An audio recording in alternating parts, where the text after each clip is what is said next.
Good morning, Ford. Just coming at you live from the home gym. Wow, I see you're making Chuck Norris proud because look at that. It's at 95 degrees.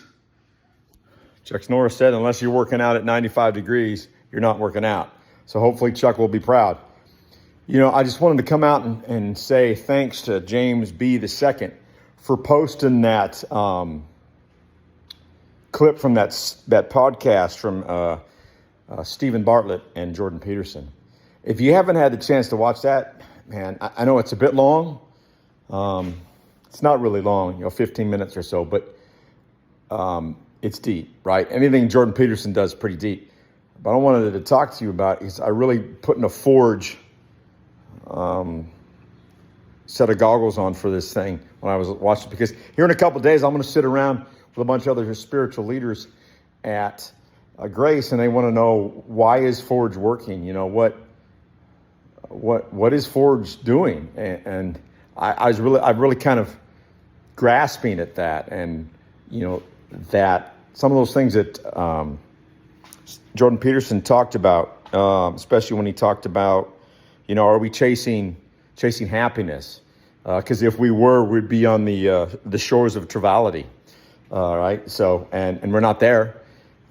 Reputation. I've been putting some thoughts and effort towards our reputation, because our reputation at Forge is a good one, right?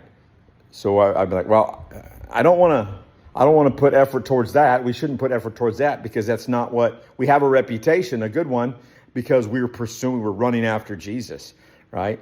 And I really like when he talks about the being unbearably entertaining, right? Entertaining sounds great. Unbearable doesn't sound good, but you can't have one without the other, right? That's why we like going to movies and watching we can't not watch the train wreck, right? Because it's unbearably entertaining, and we're staying in a position of uncomfortableness, right? And I think that's the reason, right, that God is blessing Forge is because we embrace that. We understand that men are built for maximum challenge. Right? Telling the truth. He talks about telling the truth. It reminds me of that scene from Kingdom of Heaven. Not my favorite movie, but there's parts in that where it's like, you want to be a knight. Tell the truth even if it leads to your death. Because telling the truth, no matter what, at the end, has the best benefits. Right? So, and he talks about having the core of family and friends, right, allows you to go out and do and have that uncomfortably entertaining